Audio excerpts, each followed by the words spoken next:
and gentlemen, children of all ages, Faith Ploof and Sophie Zemianek from Chittenden County, Vermont are proud to present Under the Big Top.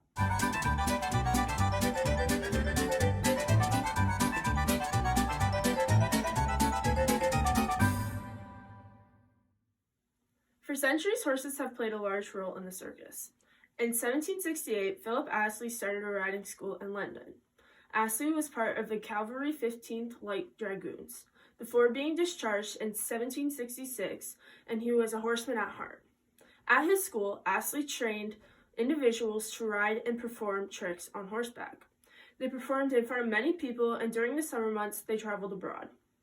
In 1769, a year after he started his riding school, he began adding in acrobatics and clown acts into their performances, creating what we now see as the modern circus. In the beginning, many of the tricks on horseback were performed by former soldiers who had equine experience. As the circus gained popularity and the variety of tricks grew, horses continued to be the backbone of the circus. According to the International Museum of the Horse, in the 1900s, the popular Barnum and Bailey circuses used 750 horses, and the Ringling Brothers Circus used 650 horses.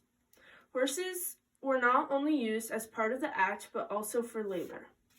Quote, "The circus was moved almost exclusively by horses, first from town to town and later from railroad yards." End quote.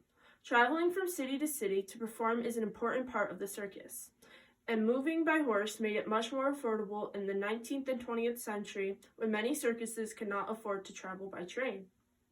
Today, horses continue to play a large role in the circus. In the circus today, horses are used in different ways. Horses are used mainly for acrobatic performances where women do death-defying tricks like hanging off a galloping horse or standing on them. In the circus, horses are trained to perform tricks like sitting, standing on a podium, walking on their hind legs, and galloping around while a rider does tricks on their back. None of these tricks come naturally to the horse, and lots of training is needed. Although there is not a specific breed associated with the circus, performers take care when choosing their equine partner. Richard Donner, a horseman in the circus, says they look for a horse with, quote, "a strong back and a mind focused on performing in the circus ring under the spotlight in front of a live audience," end quote. He also said that they have always used white and gray horses for a more uniform look. Most circuses run 2 to 3 shows each day and work for many months out of the year, which means so do the horses. During the times they are not working, horses are traveling, training, or eating in their stalls. Compared to other equine sports, like racing, this is not an excessive workload. Racehorses begin work at a much younger age and train for about an hour to 2 hours each day, at higher speeds and intensity than circus horses. One of the most popular training methods used by circus trainers is liberty. Liberty training is based on building a positive relationship between the horse and human, as well as using positive reinforcements. In the Benoist circus, horses are trained for half an hour to an hour per day using liberty training. The Barnum and Bailey and Ringling circuses do not release information about the training their horses receive. Although there is not information about how every circus trains their horses, many use liberty as a foundational training method.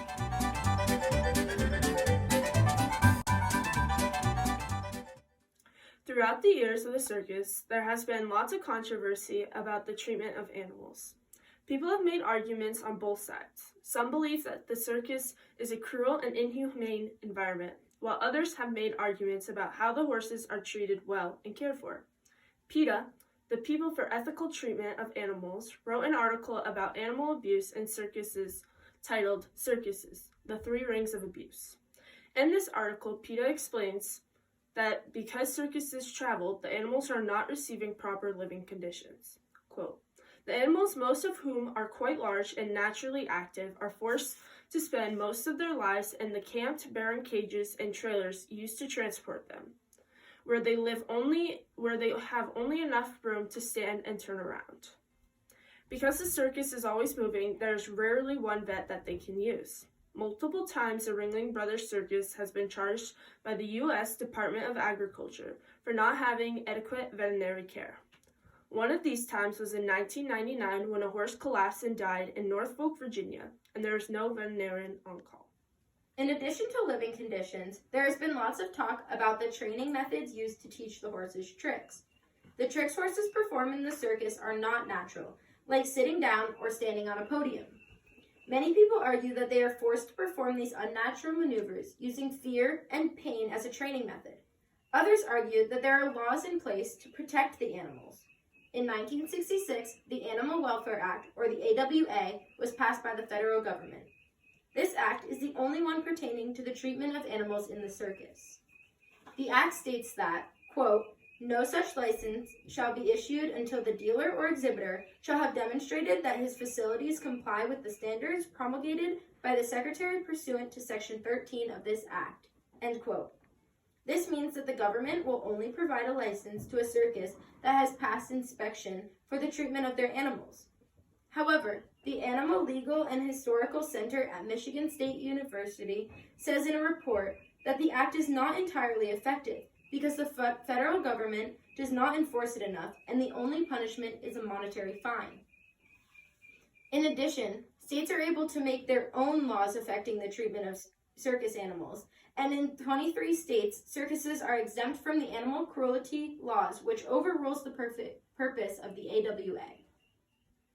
While there is lots of controversy about circuses being abusive, however, in an interview, Richard Donner, a horseman in Benny Wise Circus, addresses many of the controversial topics based on his first-hand experience.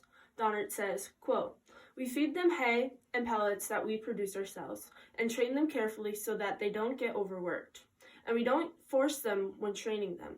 We want to make them do the tricks voluntarily. They have to want to perform not because they're scared, but because it's fun and they get rewarded. End quote. He also talks about how horses often live long lives, many dying in their late 30s. It is hard to know if all circuses treat their horses right, because many of them do not release inside footage or information. Because of this, the treatment of circus animals continues to be a controversial topic for many. In conclusion, horses have been a part of the circus for centuries.